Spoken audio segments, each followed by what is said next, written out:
Bom dia, boa tarde, boa noite. Seja muito bem-vindo, seja muito bem-vinda ao canal Imparável para mais uma conversa inspiradora, uma conversa sobre sobrevivência, sobre dignidade, sobre superação.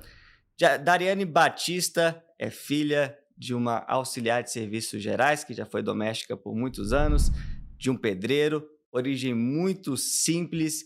Ela é mãe de 3 filhos pequenos, sendo que sua filha mais velha, a Manuela, tem uma condição raríssima que exige cuidados especiais. E ela não tinha condições, não tinha recursos financeiros para dar esses cuidados à sua filha, o que causava muita angústia.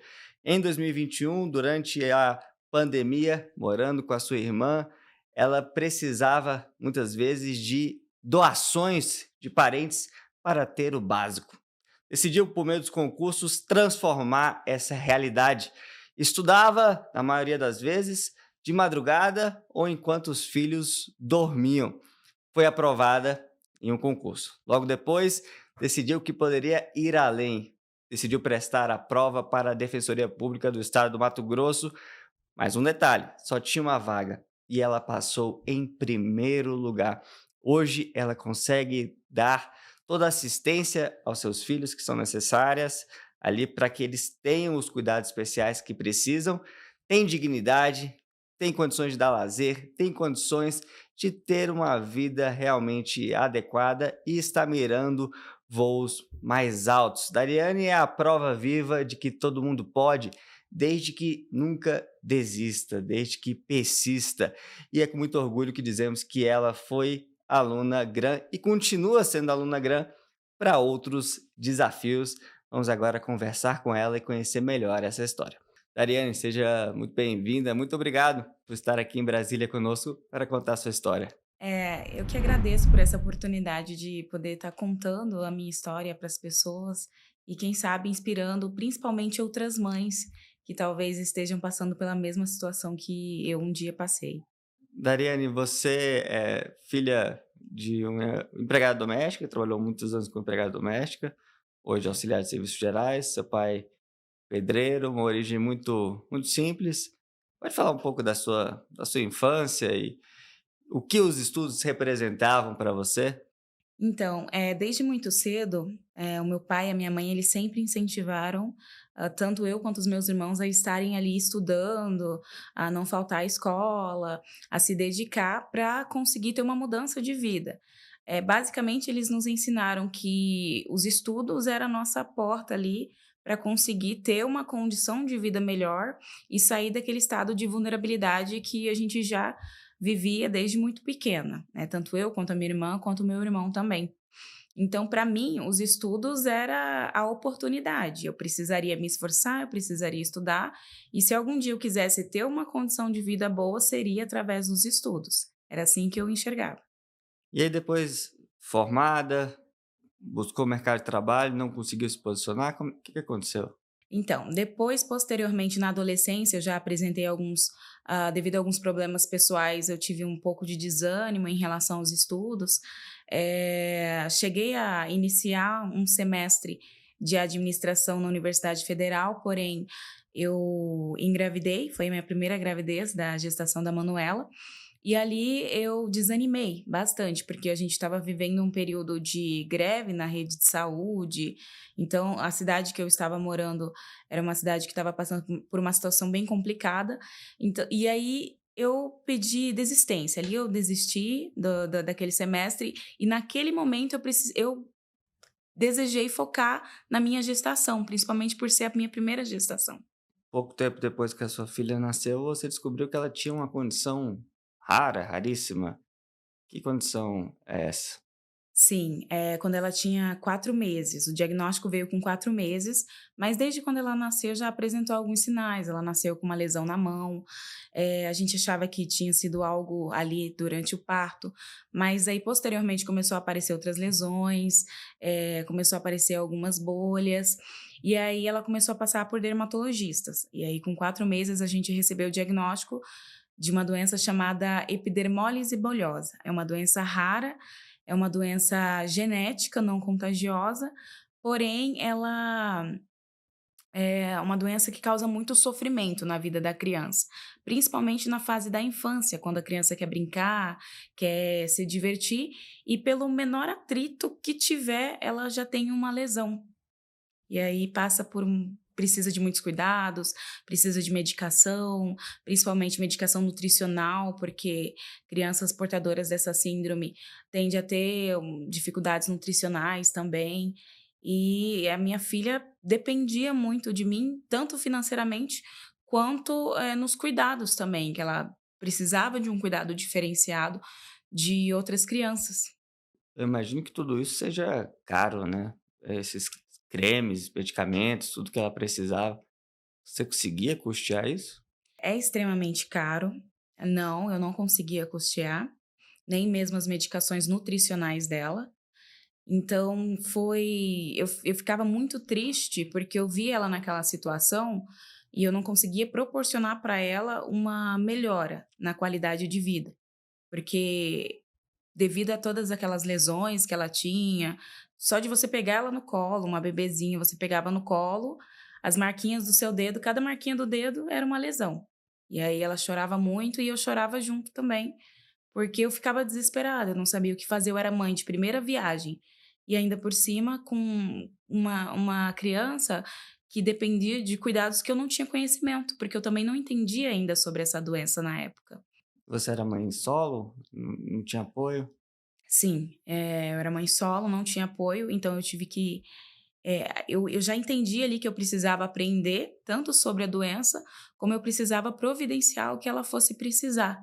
Durante muito tempo, o pouco que a gente teve foi doações que a gente recebia. E aí, nessa época, você morava com a sua irmã.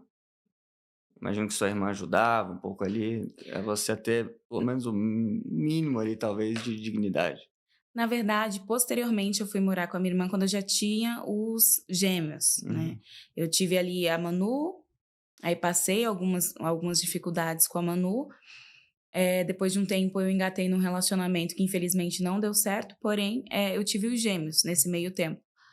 Aí quando que eu estava com as 3 crianças, 2 bebezinhos, a Manu ainda era bebê praticamente, precisando de cuidados, aí eu decidi ir morar com a minha irmã. Ela me apoiava no que ela conseguia, mas como os gastos eram muito elevados, o apoio que ela podia me dar é ali, eu residia com ela, né, a gente morava de aluguel, e aí eu residia com ela e não precisava, me preocupar tanto com as despesas ali, ou ser despejada ou algo assim, porque isso ela não permitiria. Mas em relação às necessidades, tanto que a Manu precisava quanto os gêmeos, nem ela mesma também conseguia suprir ali, porque realmente 3 crianças, era muitos gastos. E como que os concursos públicos apareceram na sua vida? Eu já tinha interesse em prestar um concurso público, tanto que o da UFMT eu já tinha me inscrito para ele, mas ele ficou suspenso por conta da pandemia, ele ficou suspenso por bastante tempo. E acho que isso até foi positivo para mim, porque se eu tivesse feito a prova antes de conhecer o GRAM, eu provavelmente não teria conseguido passar. Eu já tinha prestado um outro concurso, sem estudar com os materiais do GRAM, e eu não tinha conseguido. Eu tinha reprovado um concurso de uma prefeitura, né? Então eu cursei um concurso de uma prefeitura, de um município pequeno, e não consegui aprovação. E estudando pelo GRAM por em torno de 6 meses de estudos, que foi uma pessoa que iniciou com pouquíssimo tempo, eu consegui evoluir muito e consegui a minha aprovação na UFMT.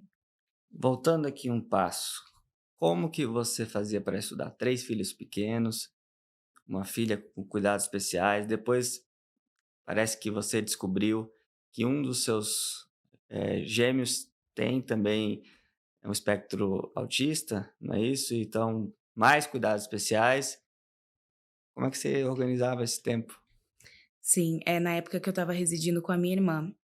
Eh, Antes mesmo de iniciar, uns 2 meses antes, o meu filho ele já apresentava alguns sinais, e aí a minha irmã, um certo dia, ela viu um vídeo e ela comentou comigo, né, se era bom a gente levar ele em algum médico, verificar, porque ele estava apresentando alguns sinais que a gente tinha notado em crianças que já tinham diagnóstico do espectro autista.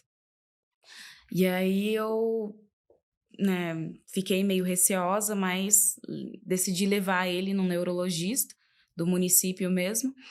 E o diagnóstico nem demorou, tanto que os sinais dele eram tão claros que a médica nem demorou a dar o diagnóstico de autismo para o meu filho. E ali eu fiquei, foi mais um diagnóstico que me deixou completamente sem chão, né? Porque já é difícil você ter 3 crianças naquela faixa etária. E aí você tem 3 crianças, aí você ainda estava aprendendo a lidar com a síndrome da minha filha mais velha. E ali eu venho e descubro mais um diagnóstico e que também não tem cura, como a síndrome da minha filha também não tem cura. Eu pensei, meu Deus, eu preciso, eu preciso, né? Eu comecei a pesquisar a médica já tinha me passado que ele precisaria de terapias, que ele precisaria tomar uma certa medicação, e ali eu fui juntando. Já tinha as dificuldades com a minha outra filha, onde a gente estava conseguindo manter ela com os curativos à base de doações, à base de auxílios, e agora eu teria que providenciar a terapia, teria que providenciar a medicação para o meu filho, que ainda era praticamente um bebê também, estava com poucos aninhos ali, e precisaria de terapia, porque ali eu descobri que o espectro autista, se você não tratar a situação, a criança ela não vai ter um bom desenvolvimento. Eu fiquei triste, muito triste, fiquei desesperada e pensei, eu preciso ter condições de providenciar tanto para minha filha quanto para os meus filhos o que eles vão precisar no decorrer da vida, porque é algo permanente, é algo que não é daqui 1 ou 2 anos, então é para o resto da vida que eles vão precisar disso, então eu preciso dar um jeito. Ali eu falei, eu já havia pensando essa possibilidade, porém ali foi um choque de realidade que eu precisava. Basicamente, eu vinha pensando em fazer concurso, mas eu não tomava uma iniciativa de realmente me esforçar nos estudos. Então, quando eu tive o segundo diagnóstico, eu falei, não dá para continuar do jeito que está, não dá para ficar dependendo de outras pessoas, agora eu preciso tomar as rédeas da minha vida. Foi ali que eu decidi a começar a estudar para concurso, estudar de forma séria mesmo. O concurso parecia ser a salvação ali para aquela situação, né? Sim, porque na iniciativa privada eu tentei e eu não conseguia nenhuma oportunidade. Eu não conseguia nem vagas mais básicas que fossem, porque assim, eu tinha crianças pequenas, aí geralmente quando o entrevistador perguntava, eu falava, ali eu já via no semblante que eu não teria possibilidade. Às vezes até eles iniciavam com empolgados, mas quando descobriam que eu tinha criança pequena, eu já sabia que eu estava descartada. Você foi aprovada nesse concurso da Universidade Federal em 6 meses de estudo. Depois tomou posse, entrou em exercício. Como que a vida mudou? Muitas pessoas podem pensar assim: "Ah, mas talvez inicialmente ela não recebeu um salário alto". Realmente, mas para uma pessoa que dependia muito de ajuda de outras pessoas, e não era algo assim, era algo que, de certa forma, eu agradeço muito a todas as pessoas que me ajudaram, mas não era algo que me deixava feliz. Depender de outras pessoas não me deixava feliz, né, porque eu via que o dever de suprir o que os meus filhos precisavam era meu. Então, a independência financeira que eu consegui foi extremamente importante para minha autoconfiança, foi extremamente importante para mim realmente olhar e falar assim: "Agora sim, agora tá do jeito certo, mamãe provendo que os filhos precisam, sem precisar depender de ninguém, sem precisar, depender de doações de outras pessoas, e sabendo que eu poderia melhorar ainda mais para conseguir prover ainda mais do que os meus filhos fossem precisar". E eu comecei a acreditar, depois da minha primeira aprovação, eu consegui as condições financeiras e também comecei a ter esperança de conseguir melhorar ainda mais. Conseguiu começar a dar os cuidados que eles precisavam? Sim, consegui. Eu consegui iniciar o tratamento do meu filho, eu consegui a questão dos tratamentos nutricionais da minha filha, que ela precisa ter uma alimentação diferenciada, que eu não conseguia fornecer antes e que me doía muito, principalmente quando eu via que ia fazer algum exame de sangue ou ia fazer alguma coisa e dava anemia, ou porque assim, a alimentação dela realmente precisava ser muito mais intensa na questão nutricional. e eu não conseguia suprir completamente essa parte. E quando eu comecei a ver que eu estava conseguindo fornecer, a gente se mudou de cidade até, eu fui residir só com as crianças, né? Fomos para a capital, foi lá que eu fui atuar na Universidade de Cuiabá, na Universidade Federal de Cuiabá. E aí eu aluguei uma casa, comprei meus móveis, né, consegui comprar o quarto das crianças todinho, consegui montar minhas coisas. Eu conseguia fornecer ali o tratamento do meu menino, pagar um neurologista, porque quem depende de médicos do SUS sabe o quanto demora essas coisas. Cada acompanhamento dele era para ser de 2 em 2 meses, às vezes demorava 6 meses para conseguir um acompanhamento. E aí eu conseguia manter ali encaminhado o psiquiatra, o psicólogo, consegui para minha filha também essa parte nutricional dela e também consegui fornecer para eles lazer, que era algo que dificilmente eu conseguia. Às vezes, quem é pai, quem é mãe deve entender que quando um filho vem e pede algo para a gente não tem como fornecer, dói demais, realmente dói muito na gente. E ali eu conseguia fornecer, e comecei a conseguir fornecer isso para eles, foi maravilhoso. Para mim, foi uma mudança de vida imensa, porque assim, eu não comecei a ganhar um salário no teto, mas eu consegui ter dignidade, sabe? Eu consegui me sentir útil como mãe, cuidando dos meus filhos. Foi muito importante para mim isso. E você viu que dava para ir além, né, que como você foi aprovada nesse concurso, você poderia ser aprovada em outros concursos, mostrou que havia esse caminho factível, né. Sim. E aí você mirou na defensoria pública ou passou por outros antes? Então, eu até analisei, cheguei de analisar alguns outros concursos, mas o da defensoria me interessou pela carga horária, né, porque o da UFMT, eu até tinha uma carga horária reduzida, mas devido à questão de transporte e tudo mais, eu acabava ficando muito tempo longe das crianças durante o dia, e eu queria passar mais tempo com eles.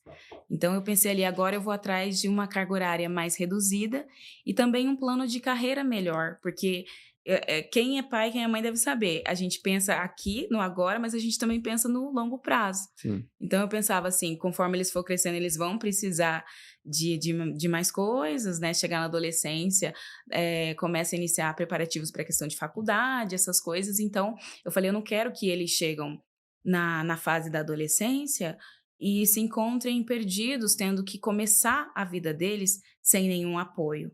Então, eu falei, eu preciso pensar num plano de carreira a longo prazo e numa carga horária reduzida. Foi aí que surgiu o edital da defensoria, que me interessou muito.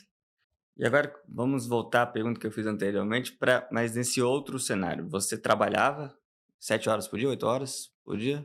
Eu trabalhava 7 horas por dia na UFMT, e aí tinha a questão 3 do filhos, transporte. transporte, 3 filhos. Você estudava quando aí? Então, nesse período, eu trabalhava 7 horas por dia, começava de manhã e ia até mais ou menos umas 3 horas da tarde, 3h30, aproximadamente. Chegava quase 5 horas em casa. E aí, nesse horário, eu fazia janta para as crianças, colocava eles para dava banho, fazia aqueles cuidados que a gente faz quando chega, e aí dava ali um pouquinho de atenção para eles e ia estudar. E assim, eu estudava no barulho mesmo. Nesse meio tempo eu já estudava no barulho. De início eu estudava de madrugada. Agora como O primeiro concurso era de é, madrugada quando eles dormiam, né? sim, era de madrugada.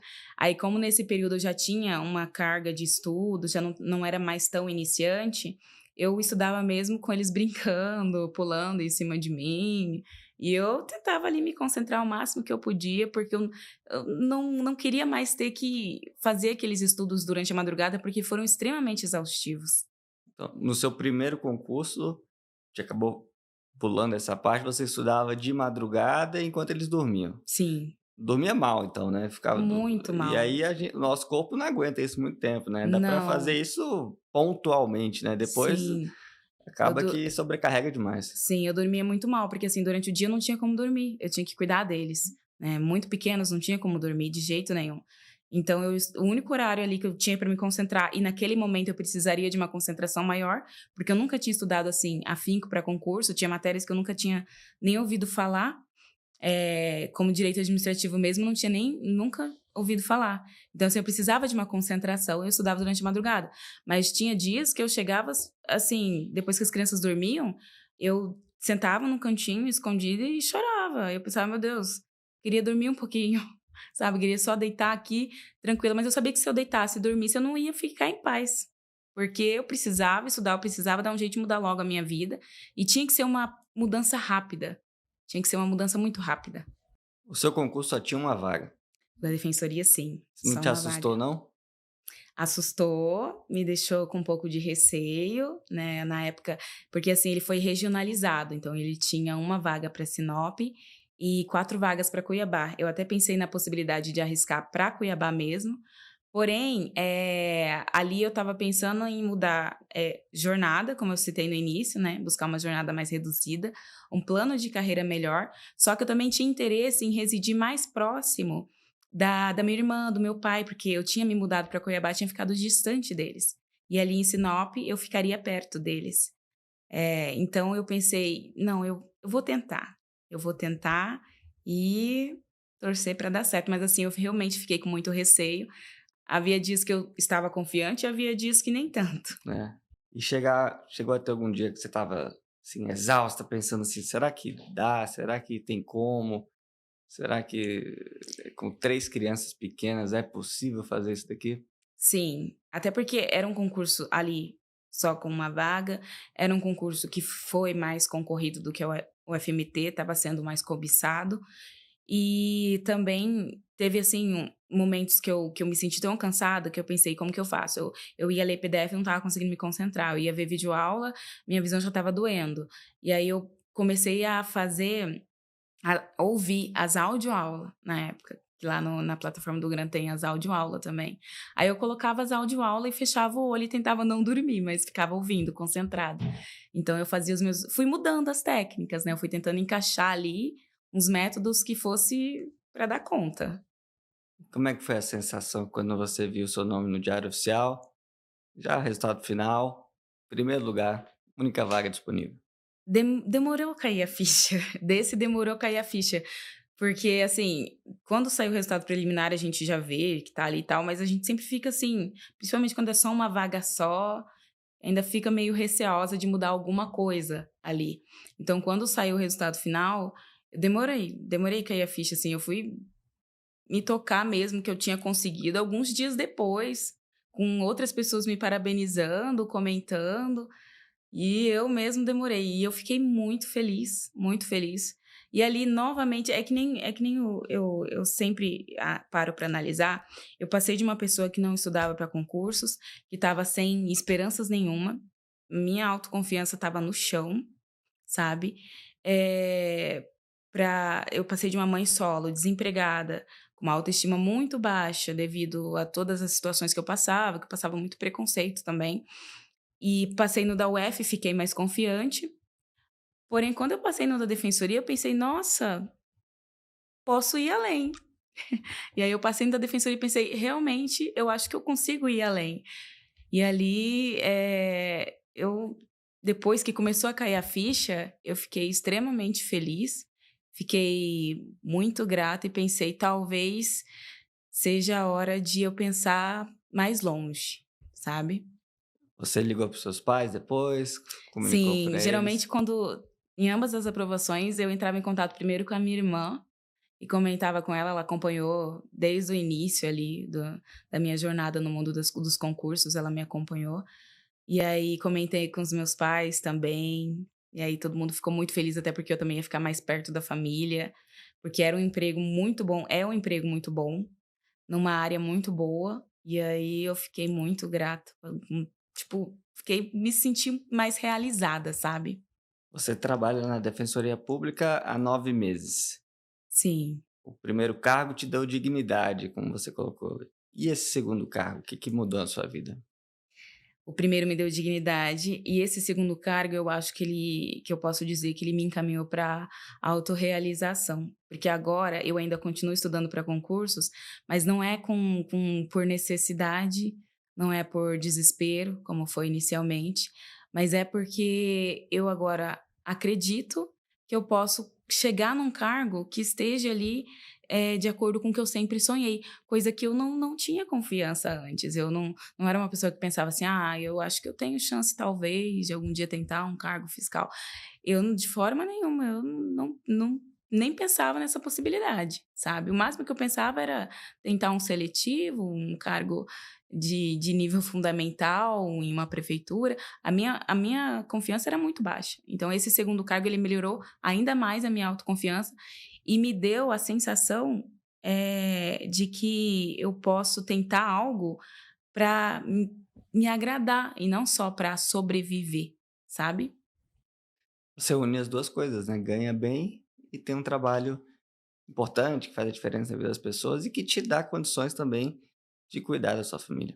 Eu ali consegui ficar mais próximo da minha família, eu consegui um trabalho com uma jornada reduzida, onde eu posso dar mais atenção para os meus filhos e com um plano de carreira que eu sei que não preciso me preocupar para daqui 5, 10 anos, eu não preciso me preocupar porque eu vou ter condições, mesmo que eu não passe em outro concurso, eu vou ter condições de prover tudo que os meus filhos vão precisar, até em relação a faculdades. Você é a primeira servidora pública da sua família? Sou, sou a primeira servidora pública da minha família, realmente. E me parece que quando você era pequena, você acompanhava a sua mãe, empregada doméstica, que trabalhava na casa de uma servidora pública, não é isso? Sim, ali foi a primeira vez que eu olhei para o mundo do serviço público, porque até então eu só tinha contato com pessoas que trabalhavam na iniciativa privada, né? As pessoas comentavam muito de questão de conseguir empreender, conseguir um, talvez abrir uma empresa, um escritório. E aí eu já não tinha mais assim tanto interesse nessa área, sabe? Eu pensava assim, nossa, mas ai, não sei se é o que eu vou querer pra mim, sabe? E aí minha mãe estava me levando, ela principalmente fazia isso quando eu queria faltar aula, sabe? Aí ela me levava pro trabalho dela, aí pra mim analisar como que era, pra mim ver que, olha, se você não quer isso pra você, vai estudar. E aí eu fui, acompanhei ela e vi como que era a casa, vi que era uma servidora que trabalhava na prefeitura na época, trabalhava na prefeitura de uma cidade que a gente residia, e eu fiquei admirada com a qualidade de vida que ela tinha, sabe. Tinha um negocinho estranho, na época eu considerei estranho, na geladeira, e eu fui perguntar pra minha mãe o que que era um tal de caviar, na época eu não sabia nem o que era isso. E eu fiquei: "Nossa!" Fiquei admirada, encantada com tudo, e comecei a olhar para o mundo dos concursos. Comecei a me interessar em, talvez, em carreiras públicas. Aí, ao invés de pensar ali, quando eu crescer, eu quero ser isso e fazer isso, eu pensava, quando eu crescer, eu acho que eu quero ser tal função pública ou tal função pública. E ali eu comecei a olhar para o mundo dos concursos públicos, do serviço público. E você conheceu o GRAM por meio de um testemunho de um aprovado, né, uma entrevista de um aprovado. Sim. E agora você está dando a entrevista e pessoas vão conhecer o GRAM por meio de você, da sua história. Como você se sente agora estando do outro lado, né, podendo inspirar outras pessoas a conhecerem esse caminho que pode transformar vidas Brasil afora? Então, quando eu decidi aceitar, fazer a entrevista, a contar a minha história, a minha intenção foi principalmente incentivar e inspirar outras mães. Porque agora, considerando a experiência que eu tenho, considerando a minha história de vida, e hoje em dia eu já conheci outras mães passando por situações muito semelhantes, e é muito triste. É uma situação muito triste uma mãe nessa situação, sabe?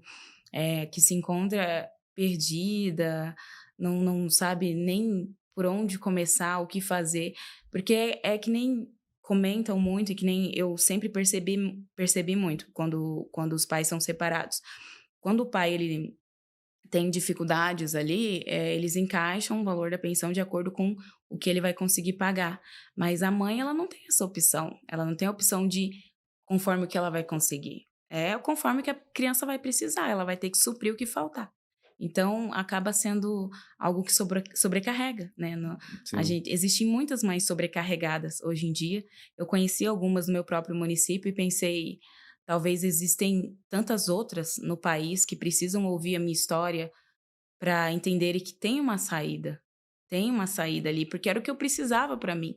Eu precisava de uma saída, eu precisava de uma oportunidade, e eu não estava tendo. E a minha sorte foi que apareceu, inclusive apareceu bem repentinamente, sabe? Foi um anúncio que apareceu com a história do aprovado, e ali eu conheci o GRAM e comecei, nossa, porque até então eu morava numa cidade pequena, então eu não tinha conhecimento que para você estudar para um concurso público, você poderia ter o auxílio, poderia ter materiais já organizados, sabe? Eu pensava que era a pessoa sozinha procurando os próprios materiais, e é extremamente difícil, assim, ainda mais para quem tem muito pouco tempo e para Sim. quem precisa de uma aprovação muito rápida.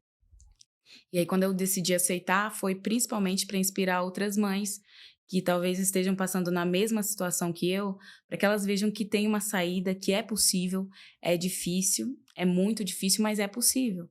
Às vezes vai parecer que você está estudando ali que não está aprendendo nada, mas vai dar certo. Tem que continuar que vai dar certo.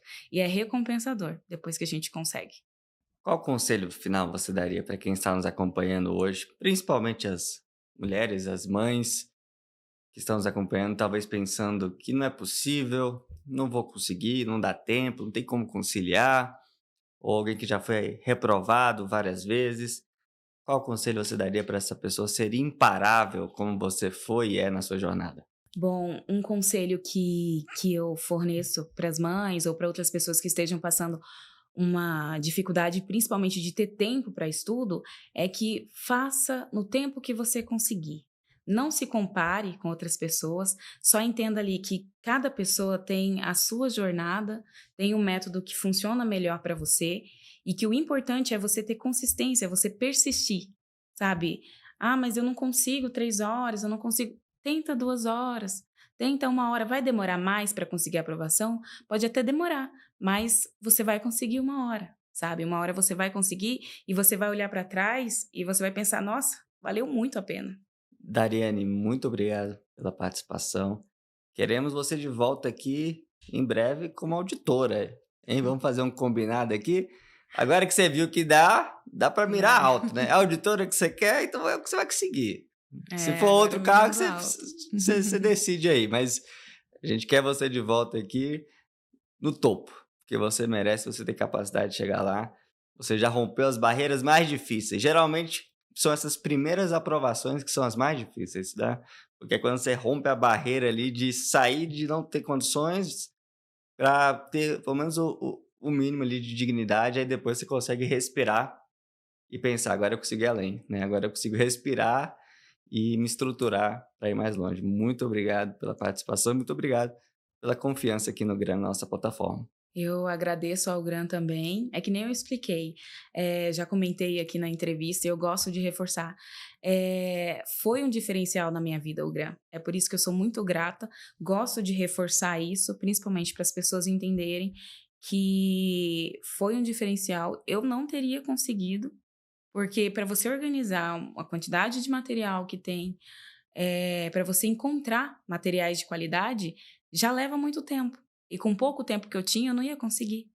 Então, assim, para mim foi muito. Eu sempre fui muito grata ao Gran. Eu acho que quem me conhece sabe. Nossa, perguntar na minha família, tava o tempo. Eu via minha prima passando dificuldade. Vai estudar, menina, assina o Gran, faz isso. Eu tava sempre incentivando. Por quê? Porque comigo foi o diferencial na minha vida. Mudou a minha vida e mudou a vida dos meus filhos também.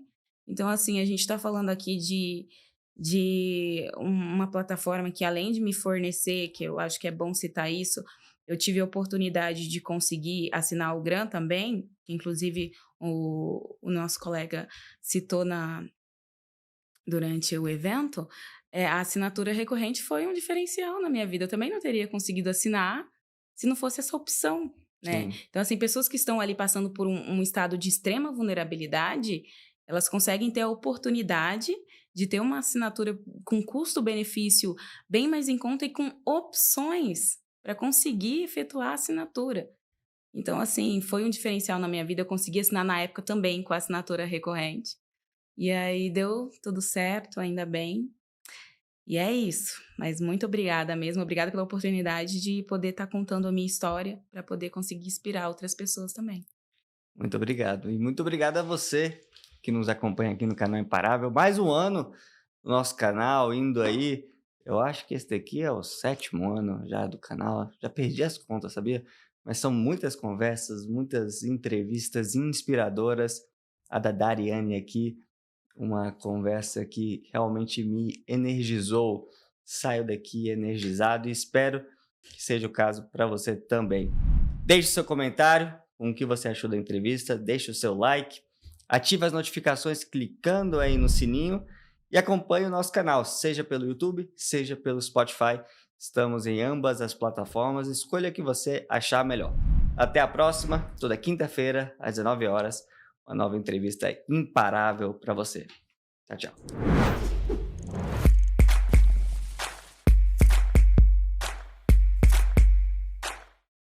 Você quer assistir a conversas como esta, inspiradoras, de imparáveis que conquistaram seus sonhos e passaram por desafios muito grandes?